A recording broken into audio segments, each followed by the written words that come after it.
قیامت کا دن بڑا ہولناک دن ہوگا۔ اس دن جب بندے قبروں سے اٹھیں گے تو قبروں سے برہنہ اٹھائے جائیں گے، قبروں سے جب اٹھائے جائیں گے تو وہ کفن ان سے اتار لیا جائے گا۔ یہ بات جب ام المومنین سیدہ عائشہ رضی اللہ تعالی عنہا نے سنی تو ان کا وجود تھر تھر کانپنے لگا اور عرض گزار ہوئی، یا رسول اللہ پھر ہمیں ایک دوسرے سے حیا نہیں آئے گی؟ فرمایا عائشہ معاملہ اس سے بھی آگے ہے۔ مطلب کیا؟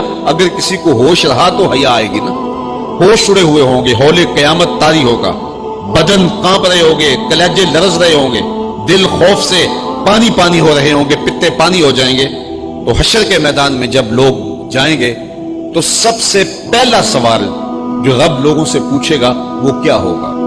صحیح حدیث میں آتا ہے اِنَّ أَوَّلَ مَا يُحَاسَبُ بِهِ الْعَبْدُ بِصَلَاتِهِ۔ قیامت کے دن بندوں سے اللہ تعالیٰ سب سے پہلا سوال یہ پوچھے گا کہ کیا تم نے نماز پڑھی تھی؟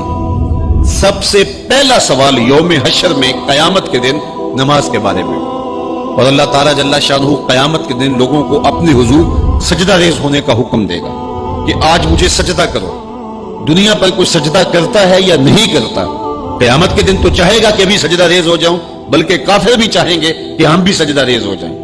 جب اللہ کی طرف سے سجدے کا حکم ہوگا تو بتوں کو سجدہ کرنے والے بھی سوچیں گے کہ آج ہم رب کو سجدہ کریں کہ اس کے حکم کی تعمیل ہو جائے، لیکن سجدہ کرنا چاہیں گے تو بے نمازیوں کی کمر اکڑ جائے گی، وہ سجدہ کرنا چاہیں گے بھی لیکن سجدہ نہیں کر سکیں گے، اور پھر رب کے سامنے جو ذلت اٹھانا پڑے گی، جو رسوائی اٹھانا پڑے گی، اس کو لفظوں کا پیراہن نہیں دیا جا سکتا۔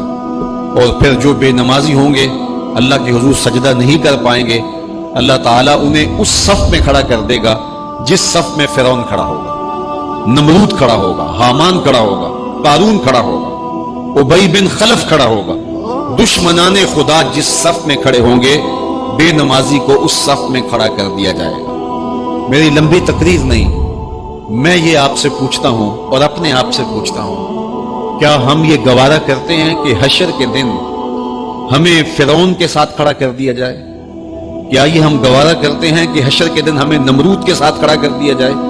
کیا یہ ہماری طبیعت اس کو برداشت کر سکے گی کہ رسول اللہ کے دشمنوں کے ساتھ ہمیں کھڑا کر دیا جائے؟ اور کیا میری مائیں اور بہنیں اور بیٹیاں یہ گوارا کر سکتی ہیں کہ رسول اللہ کی راہوں میں کانٹے بچھانے والی ام جمیل کے ساتھ انہیں کھڑا کر دیا جائے؟ یقیناً ہم کبھی نہیں چاہیں گے، ہم یہ رسوائی کبھی برداشت نہیں کر سکتے۔ ان کے پاس کھڑا ہونا ہی قیامت ہے، ان کے ساتھ کھڑا ہونا ہی عذاب ہے، اور پھر ان کے اوپر لعنتیں بھی برس رہی ہوں گی، اور ان کے چہروں کے اوپر تارکول لک مل دی جائے گی، اور وہ رسوائیوں کے گڑھے میں ہوں گے، تو ان کے ساتھ کھڑا ہونا تو بہت بڑا عذاب ہوگا۔ اور اگر کوئی تکلیف بدنی نہ بھی ہو تو ہم یہ گوارا نہیں کرتے کہ خدا کے دشمنوں کے ساتھ کھڑے ہوں۔ ہماری تو آرزو یہ ہے کہ بلال حبشی کے ساتھ کھڑے ہوں، ہماری تو تمنا یہ ہے کہ داتا گنج بخش علی حجویری کے پاس کھڑا ہونا نصیب ہو جائے، ہمیں بابا فرید کے پاس کھڑا ہونا نصیب ہو جائے، امام اعظم ابو حنیفہ کی قربت میں حضرت امام حسین کی قربت میں کھڑا ہونا نصیب ہو جائے۔ ہم تو یہ چاہیں گے کہ اس زمرے میں آئیں۔ کل میں نے عرض کیا تھا 2 ہی برادری رہ جائے گی قیامت کے دن، باقی ساری برادریاں ٹوٹ جائیں گی، ساری عمارتیں ٹوٹ جائیں گی، صرف 2 برادریاں، ایک یہ برادری جس کا سردار ابو جہل ہوگا، ابو لہب ہوگا، اور ایک وہ برادری جس کے سردار محمد عربی ہوں گے۔ اب جو بے نماز ہوگا اس کو کدھر کھڑا کیا جائے گا؟ جدھر ابو جہل ہوگا، جدھر ابو لہب ہوگا، جدھر عتبہ ہوگا، جدھر عتیبہ ہوگا، جدھر ولید بن مغیرہ ہوگا، جدھر فرعون ہوگا، حامان ہوگا، شدید ہوگا، شداد ہوگا، نفدنون ہوگا، قارون ہوگا، دشمنان خدا ہوں گے۔ بے نمازی کو صف میں کھڑا کر دیا جائے۔ 6 گھنٹے کی تقریر نہیں کرتا، ان 2 لفظوں کو سمجھ لیں۔ کیا ہم گوارا کر سکتے ہیں کہ اس صف میں نہ کھڑے ہوں جس صف کی امامت رسول اللہ کر رہے ہوں، بلکہ اس صف میں کھڑے ہوں جہاں فرعون کھڑا ہو، نمرود کھڑا ہو، حامان اور قارون کھڑا ہو؟ تو یقیناً ہم تو اس تصور سے کانپ جائیں کہ ہم ادھر کھڑے ہوں گے۔ تو پھر آج دعا کی اس محفل کے اندر یہ عزم کر کے اٹھو کہ جان جائے تو جائے، نماز نہ جائے۔ 38 پہلے تھے، 39واں عدد تھا حضرت امیر حمزہ کا۔ تو امیر حمزہ کوئی معمولی شخص تو نہیں تھے، قریش کا ایک معتبر نام تھا۔ تو جب وہ ایمان لائے تو ذرا حوصلہ اہل ایمان کا بلند ہوا، اور میرے حضور نے بھی اللہ کی بارگاہ میں ہاتھ اٹھا کے دعا مانگی، اے اللہ ایک شعر دے دیا ہے، اب ایک شعر اور عطا کر دے، اب تیری مرضی کہ عمر بن حشام دے دے یا عمر بن خطاب دے دے۔ عمر بن حشام یہ ابو جہل کا نام تھا، اور عمر بن خطاب حضرت عمر رضی اللہ تعالی عنہ کے لیے دعا کی گئی، کہا ان دونوں میں سے جو تجھے پیارا لگتا ہے مالک وہ اسلام کو عطا کر دے، 40 کا عدد پورا ہو جائے۔ اچھا، اب حضرت امیر حمزہ کا ایمان لانا کوئی معمولی واقعہ تھا نہیں۔ قریش سر جوڑ کے بیٹھ گئے، کفار کی صفوں میں کھلبلی مچ گئی، یار یہ اتنا عام شخص بھی چلا گیا، آج کل کوئی اور چلا جائے گا تو پھر تم تو بہت پیچھے رہ جاؤ گے اور مقابلہ نہیں کر پاؤ گے، ابھی وقت ہے تو ابھی کچھ کرو۔ تو 24 سال کی عمر ہے، ہاتھ میں تلوار لیے عمر بن خطاب اس عزم سے گھر سے باہر نکلتا ہے کہ نہ رہے بانس نہ بجے بانسری، میں تو چراغ زندگی بجھا دوں گا اور یہ قصہ ہی پورا کر دیتا ہوں۔ آج حمزہ ایمان لائے، کل کوئی اور ایمان لے آئے گا۔ تو عمر گھر سے نکلے اور دل میں ارادہ یہ تھا کہ بانی اسلام کی زندگی کا چراغ بجھا کے واپس پلٹوں گا۔ جوش ہے، جنون ہے، جذبہ ہے اور آنکھوں میں خون اترا ہوا ہے، تلوار لہراتے ہوئے مست ہاتھی کی طرح چل رہے ہیں۔ 24 سالہ جوان گھر سے باہر نکلتا ہے، لیکن تقدیر ہنس ہنس کے کچھ اور ہی کہہ رہی ہے۔ سودا لینے کے لیے بازار گئے، ہاتھ اس کے بکے جس کے خریدار گئے۔ جب اس چال سے چلے تو راستے میں نعیم بن عبداللہ ملے اور اس مستانی چال کو دیکھ کر کہا کہ کدھر کے ارادے ہیں؟ کہا وہ چراغ زندگی بجھانے جا رہا ہوں بانی اسلام کا، یہ روز روز کی کہانی ختم ہو جائے، اور ہمارے لات منات حبل اور عزا کی آبرو پہ حملہ آور ہیں اور ہر دن کوئی نیا شخص ان کے ساتھ آ کھڑا ہوتا ہے۔ آپ کو پتہ ہوگا حمزہ بھی اب ایمان لے آئے ہیں، تو میں چاہتا ہوں کہ میں یہ قصہ ہی تمام کر دوں۔ تو نعیم بن عبداللہ زیر لب مسکرائے اور کہا عمر گھر کی خبر تو لے لینی تھی۔ اچھا، عمر غیرت کا مجسمہ تھا، تو بڑے غصے سے کہا کیا کہانی ہے؟ کہا تمہاری بہن فاطمہ بھی ایمان لے آئی ہے، تمہاری بہنوئی بھی مسلمان ہو گئے۔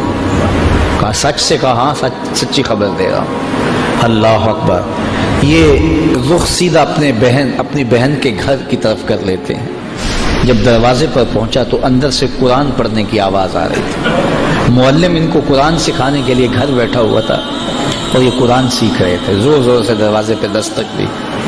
دستک کے جارحانہ انداز سے بہن سمجھ گئی کہ یہ عمر کے ہاتھوں کی دستک لگتی ہے، تو اس معلم سے کہا کہ تمہیں ہم چھپا دیتے ہیں تو ہم اپنے بھائی سے خود سامنا کریں گے۔ دروازہ کھولا تو غصے میں بپھرے ہوئے تھے۔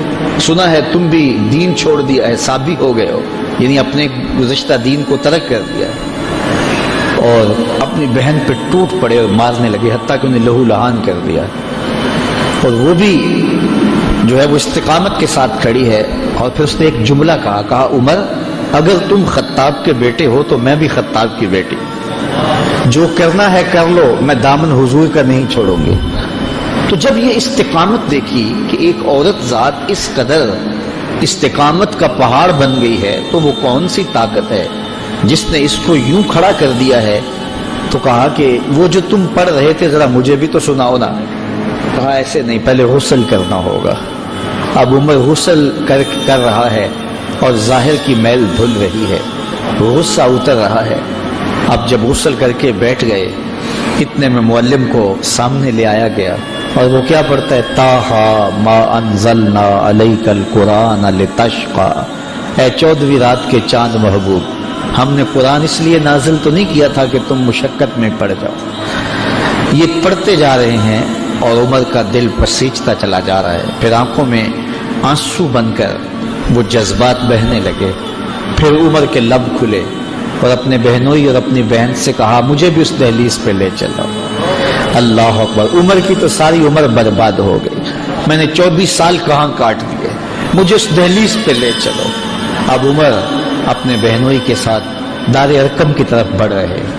یہ کوہ صفا پہ حضرت ارقم کا گھر تھا جو اسلام کی پہلی درسگاہ بنی، اور یہاں چھپ کے مسلمان دین سیکھتے تھے، چونکہ ابتدائی ایام تھے۔ تو جب عمر کو آتے ہوئے دیکھا تو کسی نے دروازے کی درزوں سے دیکھا کہ عمر آ رہے ہیں، تو کہا کہ عمر آ رہے ہیں۔ عمر کی ہیبت تو تھی، تو امیر حمزہ کہا کہ اگر اچھے ارادے سے آئے ہیں تو استقبال کریں گے، خوش آمدید کہیں گے، لیکن اگر برے ارادے سے آئے ہیں تو ان کی تلوار سے ان کی گردن کاٹیں گے۔ اور جب دروازہ کھلا اور عمر اندر آئے تو آقا کریم علیہ الصلوۃ والسلام نے ان کے گلے کے اندر جو کپڑا تھا اس کو پکڑ کے ایسے جھٹکا لیا، اور ساتھ کا عمر وہ وقت نہیں آیا کہ تم اسلام قبول کر لو۔ اللہ اکبر، بس وہ جھٹکا دینے کی بات تھی تو عرض کی حضور وہ وقت آ گیا ہے، اور عمر کے لبوں پہ کلمہ توحید جاری ہو گیا۔ تو ارقم رضی اللہ تعالیٰ عنہ کے گھر میں بیٹھے ہوئے ان صحابہ نے بلند آواز سے کہا اللہ اکبر، مکے کی وادیاں گونج اٹھی۔ اور پھر حضرت عمر ایمان لانے کے بعد پہلی بات جو حضور سے کرتے ہیں، کیا حضور ہم حق پہ نہیں ہیں؟ حضور نے فرمایا ہم حق پہ ہیں۔ کہا اللہ کا دین سچا نہیں ہے؟ فرمایا اللہ کا دین سچا ہے۔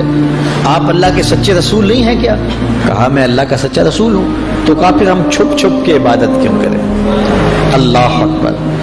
تو کہا شین حرم میں چلتے ہیں۔ اب مسلمانوں کی دو صفیں بنی، ایک صف کے آگے حضرت امیر حمزہ تھے اور ایک صف کے آگے حضرت عمر بن خطاب تھے، حضور درمیان میں تھے، اور یہ قافلہ 40 افراد پر مشتمل مسجد حرام میں پہنچا اور پہلی نماز کھل کے پڑھی گئی۔ حضرت عبداللہ ابن مسعود رضی اللہ تعالیٰ عنہ فرماتے ہیں عمر کا اسلام لانا اسلام کے لیے عزت تھا۔ اللہ اکبر۔ اور ادھر یہ صفیں چل رہی ہیں، دار ارقم سے، کوہ صفا سے حرم کے صحن کی طرف یہ لوگ اتر رہے ہیں، اور ادھر